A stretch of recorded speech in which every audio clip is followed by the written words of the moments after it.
Hello everyone, কেমন আছেন সবাই? সবাইকে স্বাগত জানাচ্ছি মিতুস কিচেনে। আর আজকে আমি নিয়ে এসেছি বনরুটির রেসিপি। বাড়িতে কিভাবে পারফেক্ট বনরুটি বানিয়ে নিতে পারবেন সেই সকল টিপস নিয়ে আজকে আমি চলে এলাম। আশা করছি আজকের ভিডিওটি সবার কাছে ভালো লাগবে। বাড়িতেই যদি এত সুন্দর বনরুটি বানানো যায় তাহলে তো দোকান থেকে কেনার আর কোনো প্রয়োজনই পড়ে না। আর কথা না বাড়িয়ে চলে যাচ্ছি মেন ভিডিওতে। প্রথমে একটা বোল নিয়েছি, তার মধ্যে আমি নিয়ে নিলাম একটা ছাঁকনি। যদি ময়দাটা ছেঁকে নেওয়া হয় তাহলে কিন্তু বনরুটিটা একদম পারফেক্ট হবে। এখানে আমি দিয়ে দিলাম 2 কাপ ময়দা। আর এখন এটাকে খুব ভালোভাবে চেলে নিতে হবে। এই স্টেপটা যদি ফলো করেন তাহলে কিন্তু বনরুটিটা অনেক বেশি সফট হবে আর দেখতেও ভালো লাগবে, খেতেও ভালো লাগবে। এই তো এখানে আমি দিয়ে দিলাম গুঁড়া দুধ। গুঁড়া দুধটা দিলে কিন্তু খেতে ভীষণ ভালো লাগে। অবশ্যই গুঁড়া দুধটা দেওয়ার চেষ্টা করবেন। আর দিয়ে দিলাম আমি এখানে 4 টেবিল চামচ চিনি। 2 কাপ ময়দার জন্য আমি এখানে 4 টেবিল চামচ চিনি দিয়েছি। দিয়ে দিলাম স্বাদ মতো লবণ। আর দিয়ে দিলাম এখানে 2 চা চামচ ইস্ট। এখন এগুলোকে খুব ভালোভাবে মিশিয়ে নিতে হবে। আর হ্যাঁ, অনেকেই কিন্তু বলে বাড়িতে বনরুটি বানালে ইস্টের গন্ধ করে। আসলে ইস্টের পরিমাণটা কিন্তু মাপ মতো দিতে হবে। 1 কাপ ময়দার জন্য 1 চা চামচ ইস্ট, অথবা তার থেকে কম দেওয়া যাবে, কিন্তু বেশি কিন্তু কোনোভাবেই দেওয়া যাবে না, তাহলে কিন্তু ইস্টের গন্ধ করবে। অবশ্যই ইস্টটা পরিমাপ মতো দিবেন। আর এখানে আমি দিয়ে দিচ্ছি উষ্ণ গরম জল। উষ্ণ গরম জল দিয়ে এখন আমি একটা সফট ডো তৈরি করে নিব। এখানে যদি আপনারা জলের পরিবর্তে দুধ দিতে চান, লিকুইড দুধ, সেটা দিয়েও কিন্তু করতে পারেন। লিকুইড দুধ দিলেও কিন্তু খেতে ভীষণই ভালো লাগবে বনরুটিটা। আর এই ডোটা করার সময় হাতে কিন্তু লেগে লেগে আসতে পারে। সেই পর্যায়ে আমি এখানে দিয়ে দিব তেল। হাতে প্রায় 2 টেবিল চামচের মতো তেল নিয়ে পুরো ডোটাকে আমি খুব ভালোভাবে মুথে নিব। এখন এই ডোটাকে রেস্টে রেখে দিতে হবে প্রায় 1 ঘন্টার জন্য। আমি একটা পাতিলে কিছুটা গরম জল নিয়েছি আর এটার উপরে কিন্তু আমি এই বোলটা বসিয়ে দিব আর উপরে একটা ঢাকনা দিয়ে ঢেকে দিয়েছি। 1 ঘন্টা পর এটা কিন্তু ফুলে দ্বিগুণ হয়ে গেছে। আর এখন কিন্তু এই ডোটা থেকে আমি হাওয়াটা বের করে দিচ্ছি। এই তো দেখতে পাচ্ছেন কতটা ফুলে গেছে। ইস্টটা যদি পারফেক্ট থাকে তাহলে বনরুটিটাও কিন্তু একদম পারফেক্ট হবে।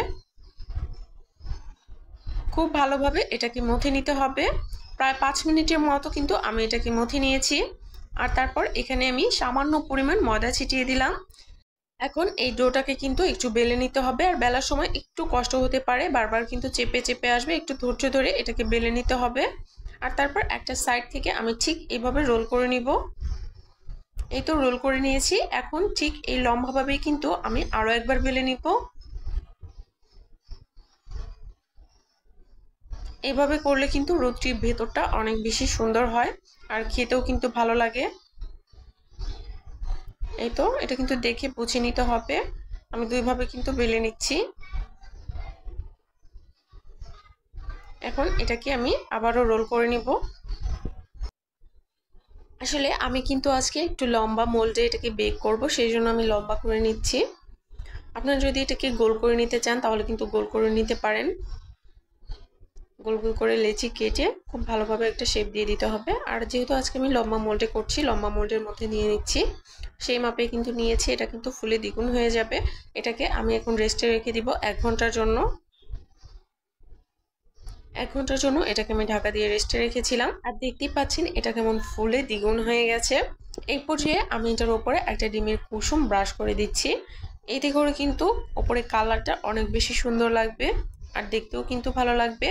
যেহেতু আমি এটা চুলায় বেক করব, উপরে কিন্তু খুব সুন্দর কালার আসবে না, সেজন্যই কিন্তু আমি এখানে ডিমের কুসুমটা ব্রাশ করে দিচ্ছি। এতে করে খেতেও ভালো লাগবে আবার দেখতেও ভালো লাগবে। আর চেষ্টা করবেন অ্যালুমিনিয়ামের পাত্রে বেক করার, তাহলে কিন্তু খুব সুন্দর একটা কালার আসবে।